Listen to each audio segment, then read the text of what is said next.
So our second distinguished speaker for the session is Professor Maroona Murmu, and she's a professor in the Department of History in Jadavpur University. She will be discussing on the rise of social category of women writers in the 19th century Bengal. Ma'am, it's all yours now. Thank you, ma'am. Thank you so much for this invitation, and I'd like to mention that I had attended this sort of a workshop in Lady Burgon years back, and that had been enlightening for all of us. Hope my talk is of some help to the participants here. So without much ado, and I don't want to stand between the lunch and the talk. So what I will do is I'm going to say how against marginalization and silencing of women's narrative in dominant literary discourses and conventional history writing, there are about 300 books which were authored by Hindu and Brahmo women between 1850 to 1900. We should see how what led to the emergence of women authors as a distinct category for the first time during Renaissance Bengal. We'll be exploring the intersections of class, caste, gender, language, and religion to probe into socio-cultural incentives that went behind the production of these texts and circulation of these texts. Now, these texts have been officially listed under the category of art, biography, drama, history, language, poetry, philosophy, religion, science, and travel under the Bengal Library Catalogue of Books. Now, during the same period, we also find 15 periodicals which were devoted to women's issues, and there were women editors as well. Now, if one does a quantitative analysis of what women wrote between 1850 to 1900, one would see that women mostly wrote poetries, followed by novels, dramas, didactic texts. For lack of timing, I'll be dealing with discursive tracts, autobiographies, diaries, and novels to situate diverse feminine experiences and articulations in the wider endeavor to understand the larger context of historical changes in 19th century Renaissance Bengal. And my question would be whether women had a Renaissance in Renaissance, the much vaunted Renaissance Bengal. Now, we all know that language and literature became central to the creation of socio-cultural identity and respectability of the Bhadraloks and Bhadramohila in 19th century Bengal. And Bengal being the first seat of vernacular press, print culture played a historical role in the construction of Bhadramohila identity. Now, if one looks at average press run of books which were authored by women, one would see that there was a press run of 1,000 to 2,000 books. And some of the authors whose books were printed in large numbers were Mankumari Boshu, Swarna Kumari Devi.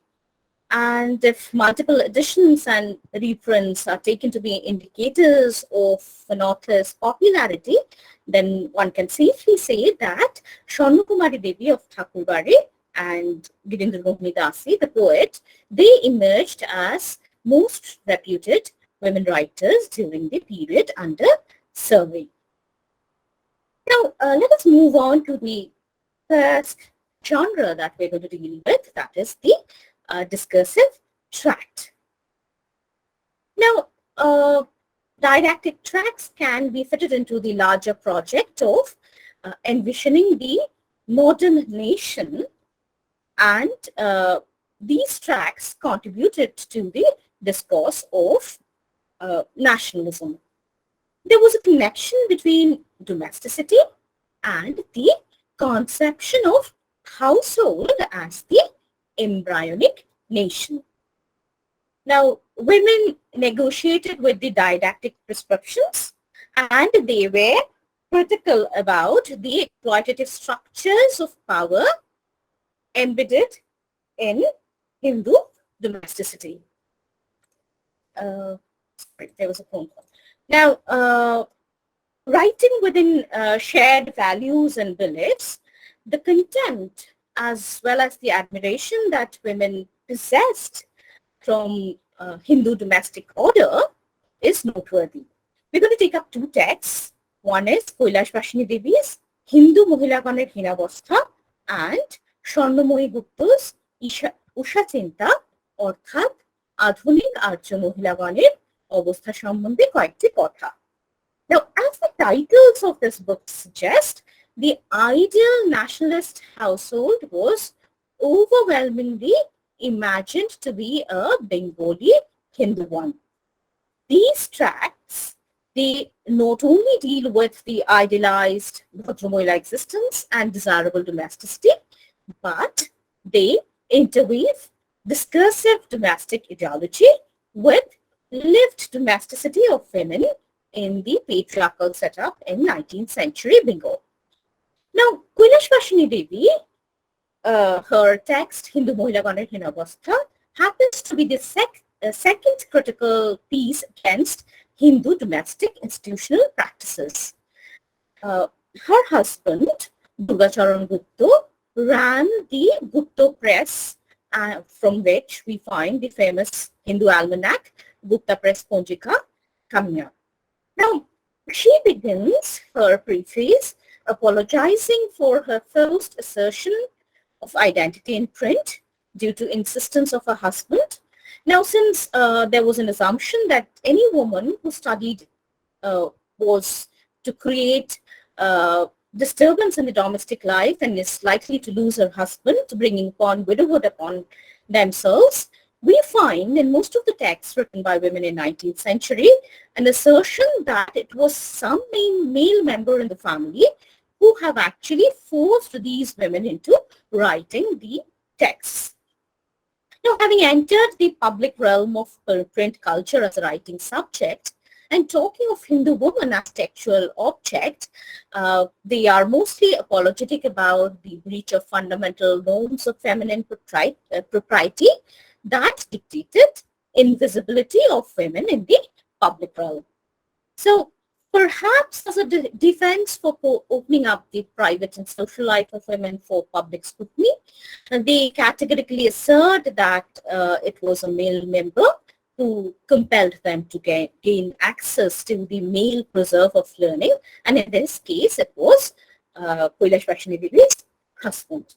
Now, in the advertisement, Kailashvashini Devi profusely thanks Bama Sundari Devi of Pabna, who had written the first Bengali discursive tract called Ki Ki Kusanskar Tirohito Hoile Edesher Sribuddhi Hoite Parbe.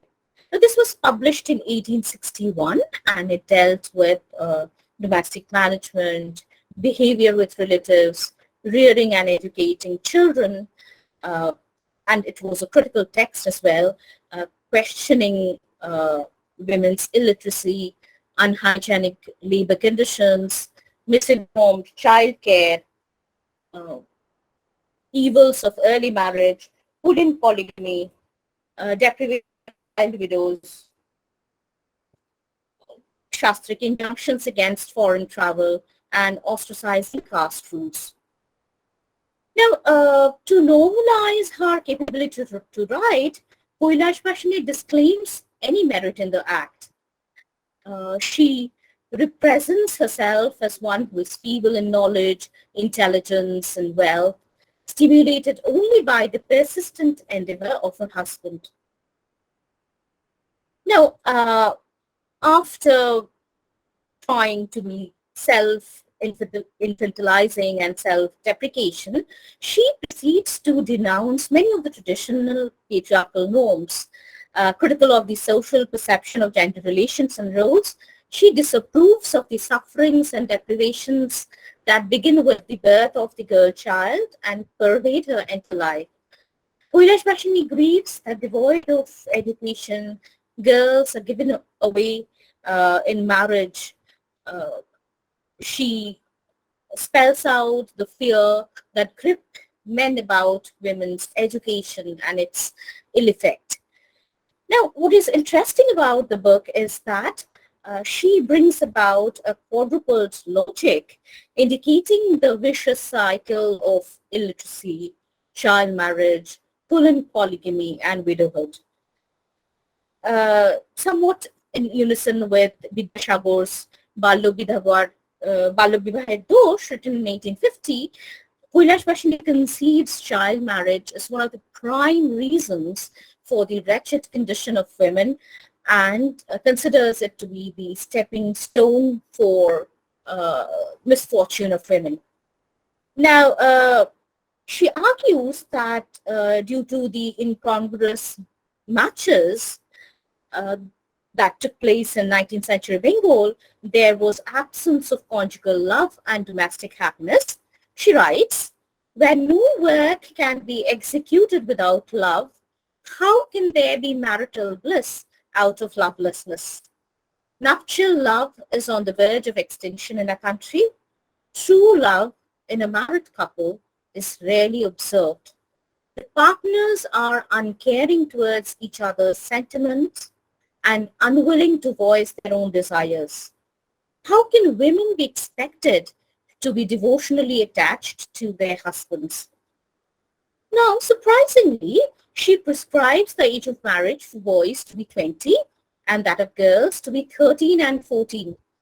And in this, she was preempting the Sarda Act of Child Marriage Restraint Act, which came in 1929, almost 75 years after her book was written.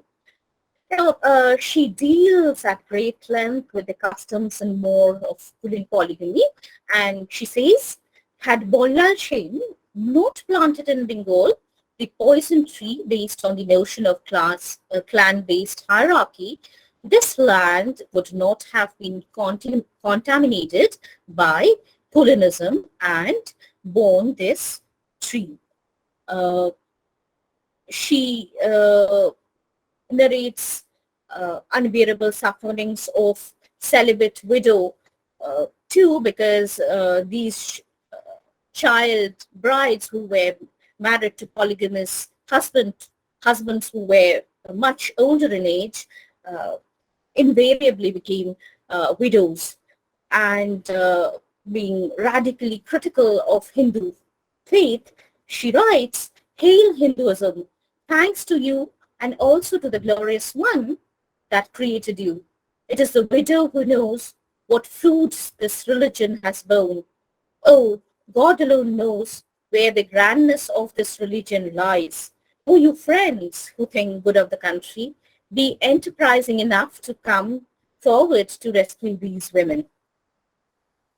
Significantly indeed, Kailash Vaishnavi threw an explicit challenge to the Hindu caste distinction. This, once again, is an extremely unusual act in the 19th century. She vehemently protests against the evil caste system, singling it out to be the obstacle in path of social happiness, economic prosperity, and political unity.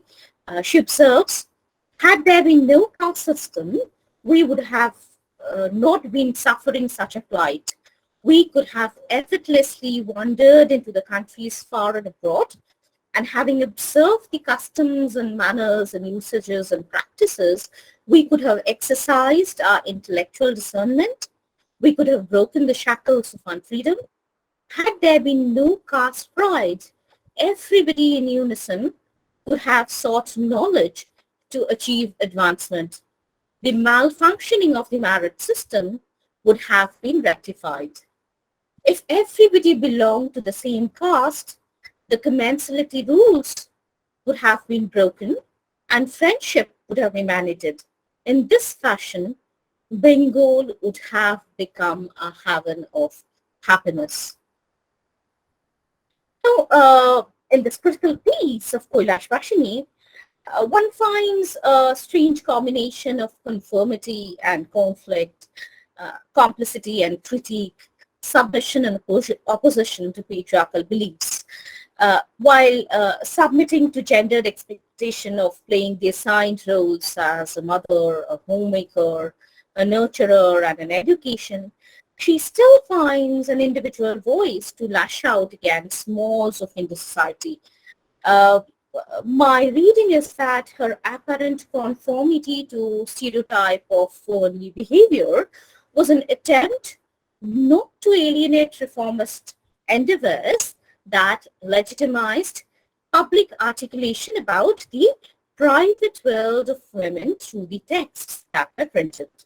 So her ambivalence explores the contradictions in the reform movement, which allowed limited agency to women.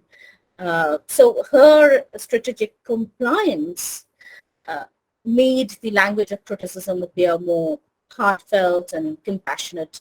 From here, we move on to the next text, which is rank opposite to the one we've just seen, the one by Sharna Kumari Gupta called Usha Chinta, অর্থাৎ আধুনিক আর্য মহিলাগণের অবস্থা সম্বন্ধে কয়েকটি কথা. Now, in the advertisement of the book, Sharnamoyi declares that the purpose of publication of this book is neither attainment of fame nor money, but to draw attention to the lamentable condition of women. She states that if her appeal happens to soften the heart of a lone soul who would take initiative to elevate the condition of even a single woman, her effort would be rewarded.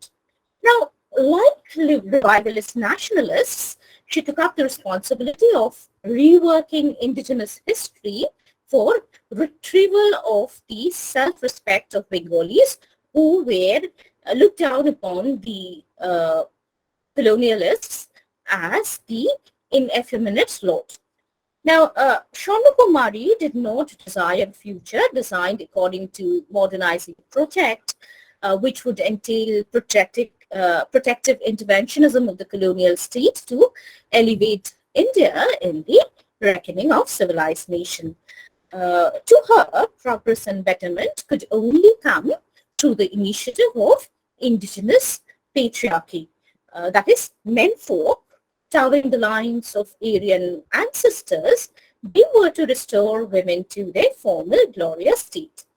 Now, she refers to canonized ancient women belonging to the domains of Purana, local legends, recorded history, myths, as well as literary imagination to create the model of ideal Hindu femininity and womanhood for women in 19th century.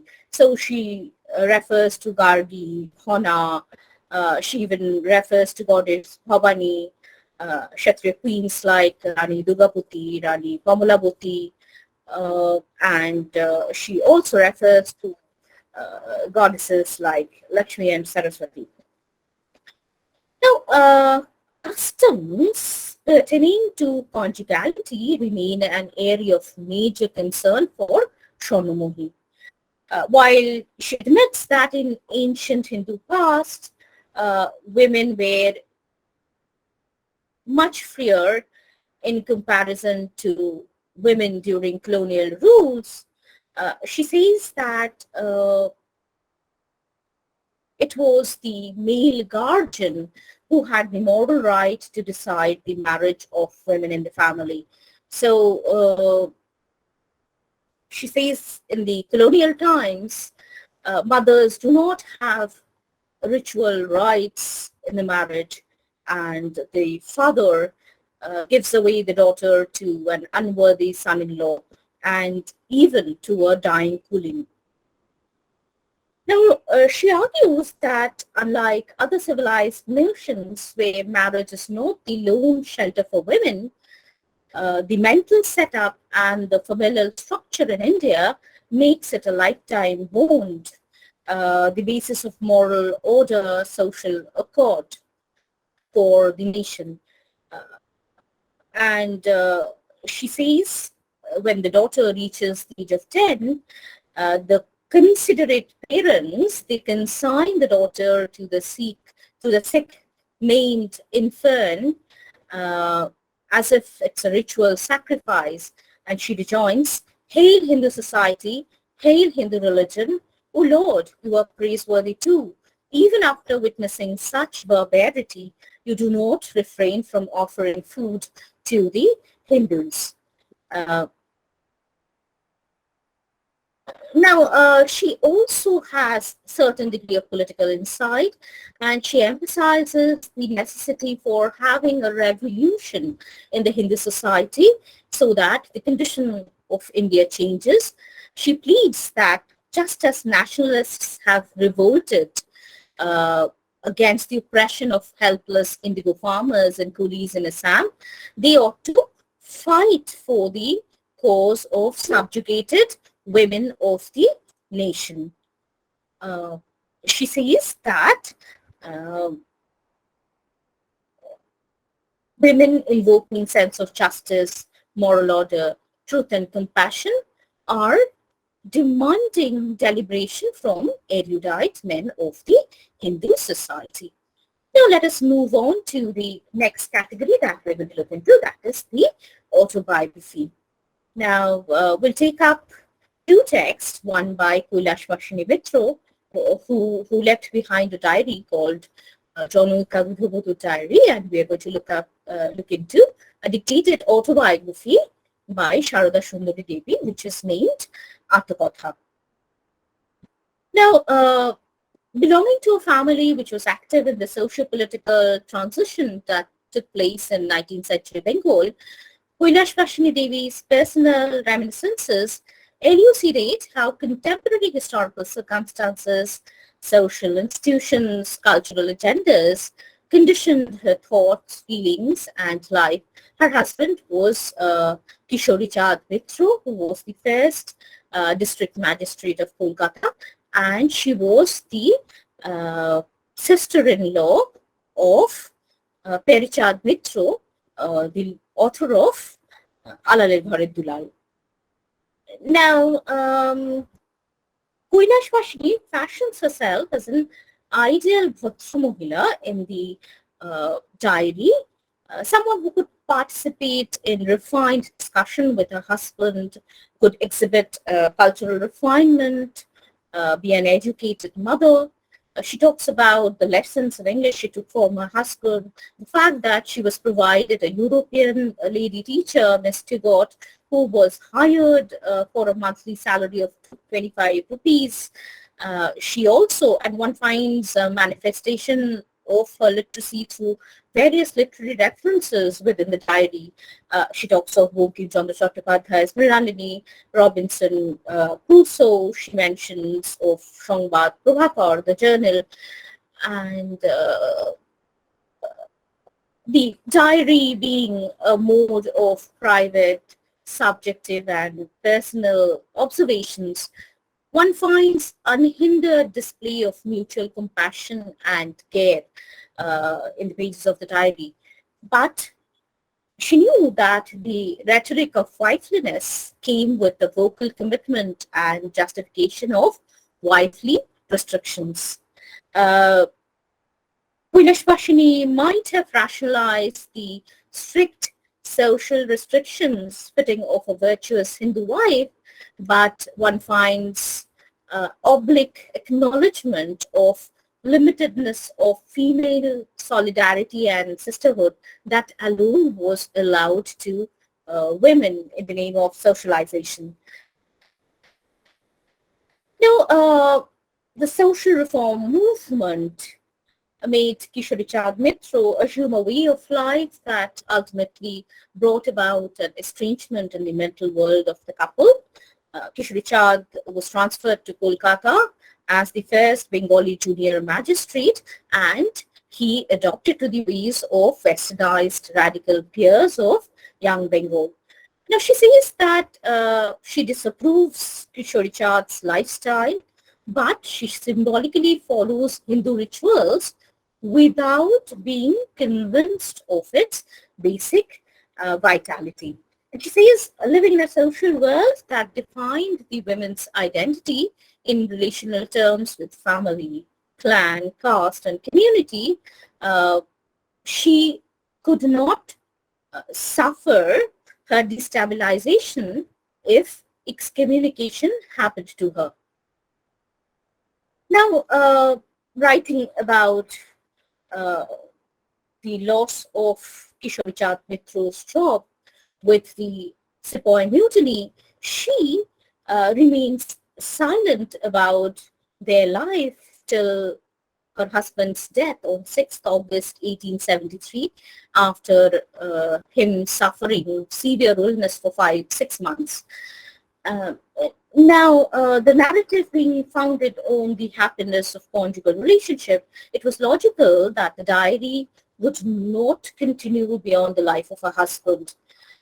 Beginning her record with the death of her son in 1846, Kuilashvashini abruptly ends her narrative with the death of her husband and beginning of her widowhood at the age of 43 years. She was completely reticent about the 22 remaining years of her life as a helpless Hindu widow. Now, while widowhood had silenced Kuilashvashini Devi, let's move on to Sharada Sundari Devi, for whom widowhood turned out to be an empowering moment. We'll talk about Sharada Sundari Devi, who dictated her autobiography Atmakatha to her grandson-in-law, Jogendralal Khastogi. She starts dictating the story of her life in 1892 at the age of 73, and she completes it in 1900. She continued for 9 sessions in 1892. She took a gap of 8 years, and in a single session, she talks about the reminder of her life. Now, there's a difference in the projection which is made in the foreword by Jogendralal Khastogi and the intention of Sharada Sundari herself. Now, Jogendralal perceived this autobiography as the life story of Acharya Mata. He aimed to present the public image of Keshav Chandra Sen's mother through her private words. He explicitly admits that the dictated autobiography to him is as sacred as a religious text written for the future followers of Navobidhan 1,000 years hence. However, for Sharada Sundari Devi, Keshav Chandra, being the mother of Keshav Chandra Sen, is one of the many roles she played. And Keshav Chandra Sen is not the pivot of her mother's self-imagining in the autobiography. Now, we find that Sharada Sundari's autobiography has faulty recollection, conflicting counts, evasive silences, but one has to keep in mind that truth and authenticity, being cultural constructions, they have a gendered nature. So perhaps there remains a pressure to conform to essentialized and stereotypical feminine attributes like shame and modesty when Sharada Sundari talks about her life. Now, conventionally, if one sees at the construction of autobiographical self, we normally begin with patrilineal genealogy, paternal and maternal family relations, but Sharada Sundari just devotes 12 lines about her origin, saying that she was born in 1819 at Tribeni at her maternal uncle's place. Now, this relegation of the natal family and religion to, lineage to obscurity goes hand in hand with the social injunction that the woman's real affiliation is not with her natal family, but with her matrimonial one. And her autobiography actually begins with trepidation and fears and anxieties of a child bride. And she writes, I used to think that I would be put into jail or even hung when my father forcefully took me to my in-laws' place. I felt as though I had been thrown into an ocean. She soon lost her husband Pyarimohan Sen in 1848, and the absence of her husband as a protector made her position vulnerable in the joint family. Uh, Only after 2 weeks after her husband's death, she began to live in the mortal fear of being thrown out of the house because widows did not have inheritance rights in 19th century Bengal. Uh, she talks about the pilgrimages at length that she undertook after her widowhood. She talks also marriage negotiations in the family play a very important role in her autobiography. And she says that the only marriage in which her wish was not stifled was that of her youngest daughter, Panna, in 1853. She writes with pride that since resources lay in the hands of my elder brother-in-law, the expenditure was handed by him, but I chose the partner.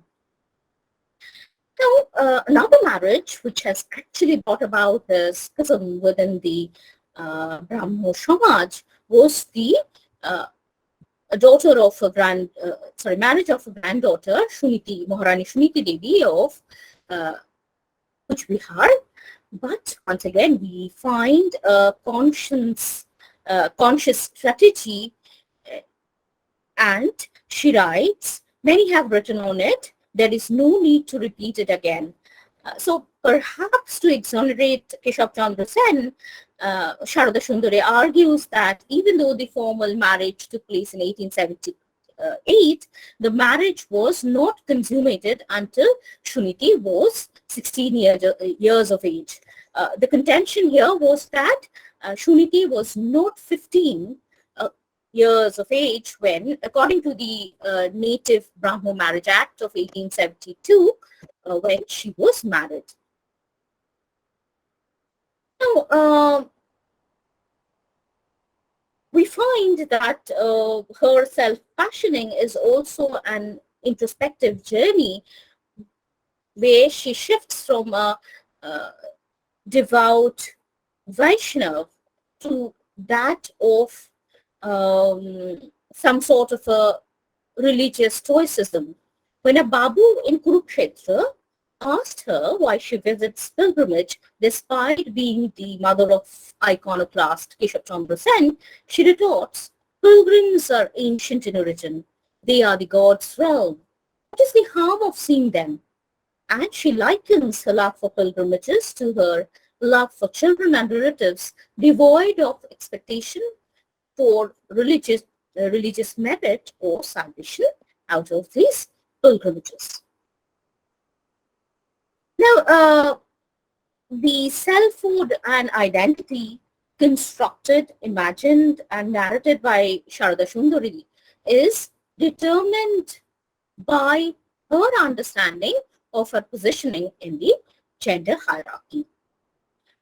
Contemporary sociocultural codes legitimized and naturalized fractured subjectivity for domestic women. In a single lifespan, Sharada Sundari had to carry out intricate negotiations and maneuvers, and she lived all facets of an ideal Bengali woman. She lived as a subjugated child bride, a compliant daughter-in-law, a self-sacrificing wife, an oppressed widow, an understanding mother, and having realized the futility of such subject positions, she broke her silence and empowered herself with speech and publicly articulated about her frustrations, questioning the very identities that instead of guaranteeing a secure social existence, actually oppressed her all the more as a child bride, a daughter-in-law, a wife, a mother. We move on to the last genre, and here, due to paucity of time, I'll just take up with one novel that is by Swarna Kumari Devi called Kahake. Now, if we look at most of the novels that were written by women in the 19th century, we will find that these women novelists, they turned their gaze to patriarchal Bengali society. Almost all female protagonists were inmates of the Antapur. They were subjected to multifarious sufferings, inequalities. They had to undergo child marriage, colonism, adultery, sexual excesses of their husbands. And if by luck they managed to escape usual patriarchal oppression, they inevitably fell prey to destiny and adverse situation. But here, in Swarna Kumari Devi's Kahake, we find the protagonist, Mrinalini, challenging the sensibilities and concerns of a nationalist patriarchy that eulogized, desexualized domestic women. The protagonist, Mrinalini, in her desire for autonomous agency, asserts herself as a sexual and emotional being rather than a powerless woman. Now, Swarna Kumari Devi, being a member of the Jurashako Thakur Bari, she displayed rare versatility thanks to her education.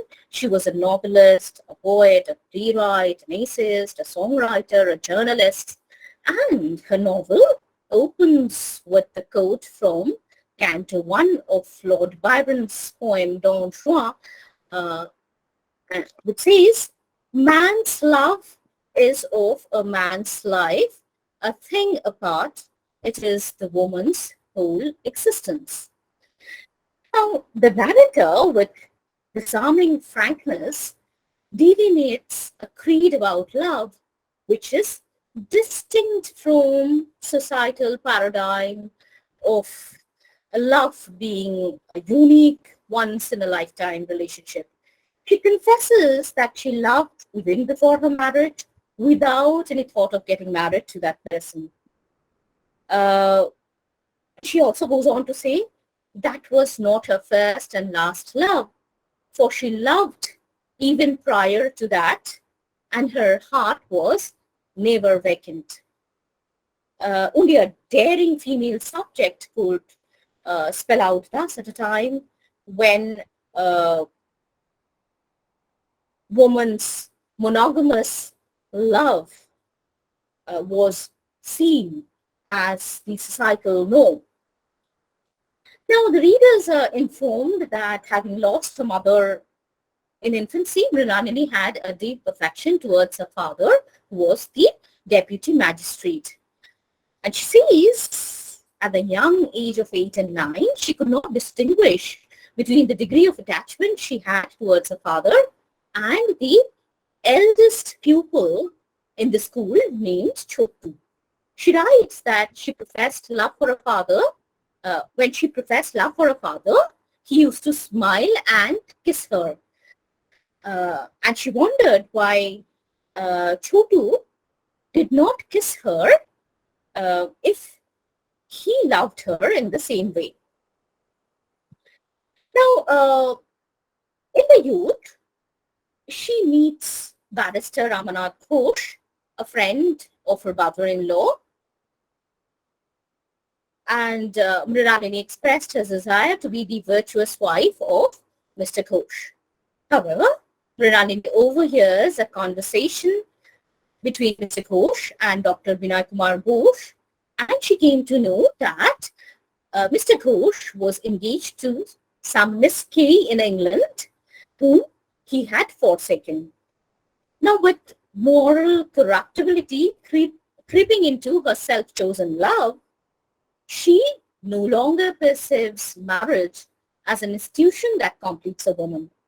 She disapproves her marriage, and she says that she demands same sort of fidelity that patriarchy demands from a woman. And she writes, "The man who is the object of my forgiveness can never be my lover, my husband. Just as a man desires eternal, untarnished purity from his wife, yearns everlasting devotion, I too want to possess his entire existence and mine, as mine. I can pardon him, I can even marry him if need be, but he cannot enter the sanctuary of my being." And then she goes on to write, "Will such a manly feeling in a woman be treated with compassion?" Meanwhile, Mrinalini's father arrives to verify the rumor whether Mr. Ghosh has actually broken off her engagement to Mrinalini due to lack of goodness and modesty in Mrinalini, and decides to take her back to Dhaka. And in the way, as the story goes, we come to know that the father proposes the name of Chottu as the groom, and we find that the dreamy hope of childhood days returns to Mrinalini as Dr. Bose, who looked after Mrinalini during her days of illness, actually turned out to be Chottu. So the past is recuperated within the present. The center of a childhood affection becomes the passionate love of a youth, and that is why the novel ends with an interrogative tone where she writes, Shaunakumari writes, "Did my heart get attracted to the new, finding the semblance of the old in it? Or is it that, being charmed by the new, I have attained the old? To whom have I bestowed my love? Kahake." Now, what is more important to me as a historian is the sort of assertive authorial self in a decisive novelistic moment that I feel is somewhat forcefully introduced within the novel when there's a comparison between George Eliot and William Shakespeare. Now, it's true that one ought not look for exact parallels between the life and works of an author, but Shaunakumari herself had suffered comparison with her younger brother, Rabindranath Tagore. As an author, her brilliance was weighed against the higher moral standards of Rabindranath Tagore. Now, in 1913, soon after Kahake was translated in English and published by her as Unfinished Song, Rabindranath himself wrote a letter to the publisher, William Rothenstein, criticizing the effort. I'm going to read out the letter, a few lines from the letter of Rabindranath. And he wrote, "She is one of those unfortunate beings who has more ambition than his ability. Just enough talent to keep her alive for a short period. Her weakness has been taken advantage of by some unscrupulous literary agents in London, and she has had stories translated and published. I have given no encouragement, but have not been successful in making her see things in proper light." Now, this is heart-wrenching to be treated thus by Rabindranath Tagore because she dedicated her first book of poem to a poem named Gatha to Rabindranath Tagore. Now, since Shaunakumari Devi was one of the most prolific writers of this period, before I end, let us look at some of the book reviews that came out regarding her texts.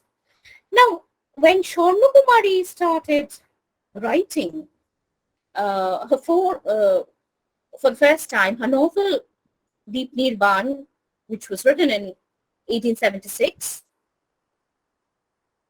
it came out incognito.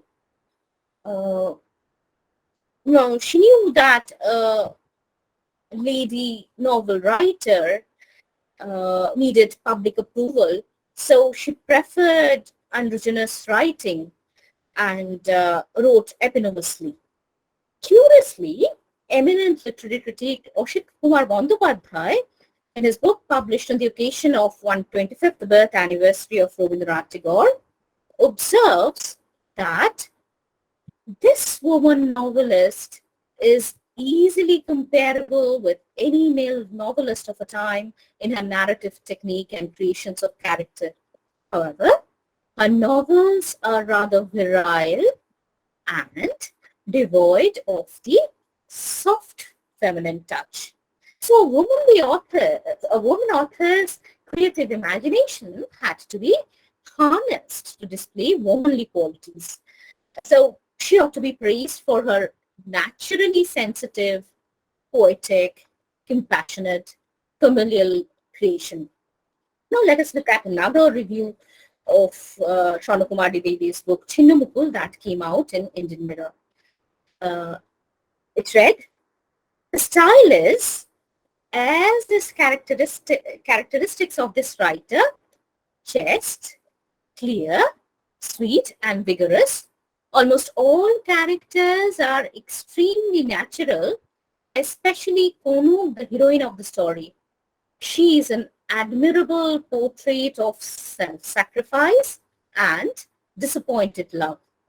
Instances of such grand woman heroism and abnegation of self liberate the fancy and gladden the heart. So one cannot overlook the underlying necessity to confirm to the assumption of women as reservoirs of true values, disseminating sweetness, and her creative imagination had to be harnessed to display womanly and homely qualities.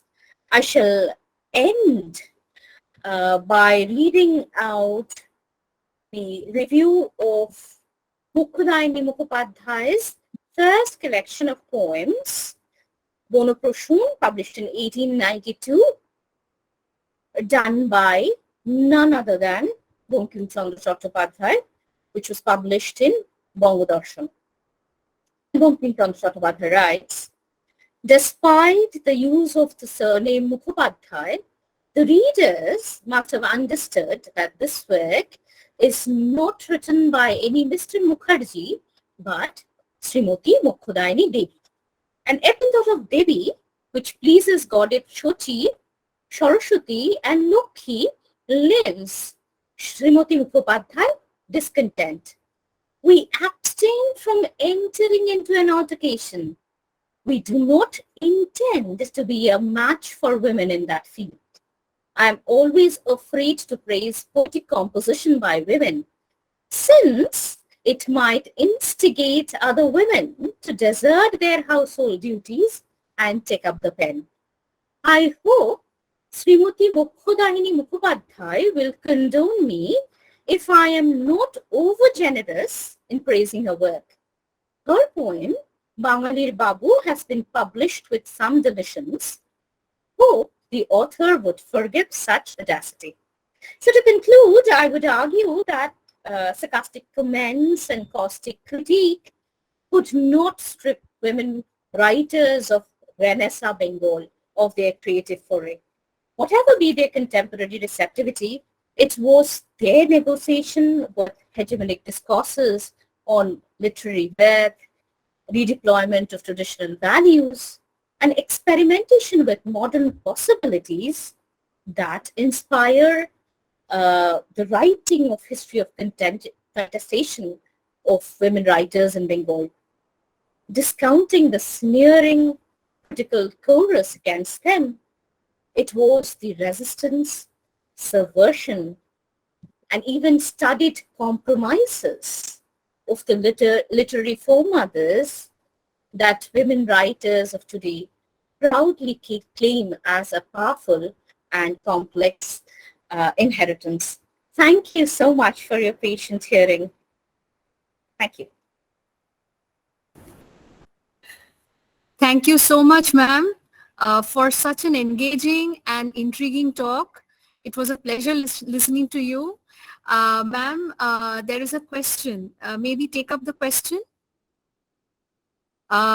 So the question has been posted by Anjan Shaha, and the question is, what is the societal response towards women's writings or women writers in the contemporary period? Contemporary period. I think, actually, frankly speaking, we do find a lot of writers even winning Academy Awards. But as to the expectations out of women writers, we know how people are very critical of writers like Tilottama Mukherjee and Shongita Bandyopadhyay. So, like 19th century, one would see that there are certain emotions which are considered to be indecent if they come from women, but they are perfectly okay if they come from male writers like Sunil Gangopadhyay. So I think there's even a gendered difference in appreciation of women's writing even in present times. Thank you. Thank you, ma'am. Are there any questions for ma'am? You can post the questions in the chat box.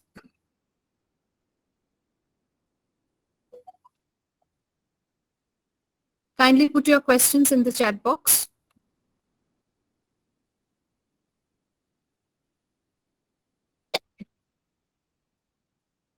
I think there are none, so yeah, okay. Ma'am একটা জিনিস একটু জিজ্ঞাসা করার ছিল, বলতে পারি? নিশ্চয়ই বলুন। আচ্ছা, আপনি একটা বইয়ের নাম বলেছিলেন 1861 সালে প্রকাশিত, কি কুসংস্কার দূরীভূত হইলে দেশের শ্রীবৃদ্ধি হইতে পারে, মানে লেখিকার নামটা মিস করে গেছি, যদি আরেকবার একটু বলেন। বামাসুন্দরী দেবী। বামাসুন্দরী দেবী, আচ্ছা, ধন্যবাদ।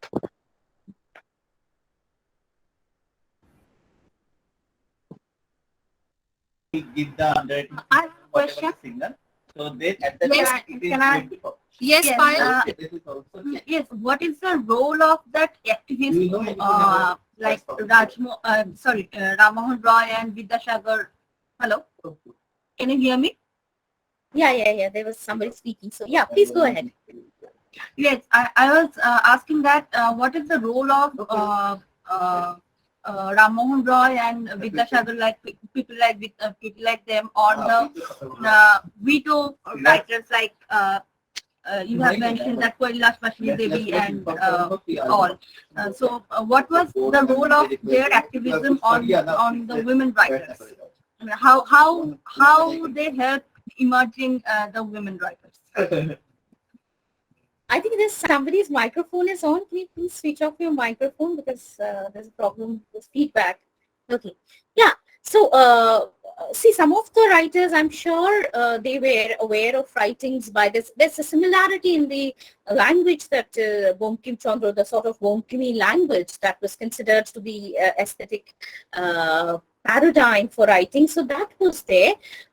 Also, as I said, Vidyasagar's pieces have a reverberation in the writings by Kailash Vashini Devi and many of the writers. So women writers who were critical about the Hindu customs regarding conjugality, widowhood, they actually were influenced by some of the arguments that were put forward by reformers like Ramohan Roy and Vidyasagar. And as I said, that they were aware that throughout 19th century, if you look at the legal laws that were formulated in 19th century, we will see that all of them were regarding women, be it sati, abolition of sati, be it abolition of widowhood, be it Native Marriage Act, be it age of consent. So position of women was a major concern amongst 19th century social reformers and also the colonialists. And these women were completely aware of what was going on in the socio-political scenario, and we find the reflection of these in their assertions through their stories, her stories, very distinct from his stories, which were more to do with what women should do when men get them advice sort of things, the sort of discursive tracts that were written, which mostly wanted to enforce such a certain sort of authoritarian, disciplinarian behavior on women. Thank you.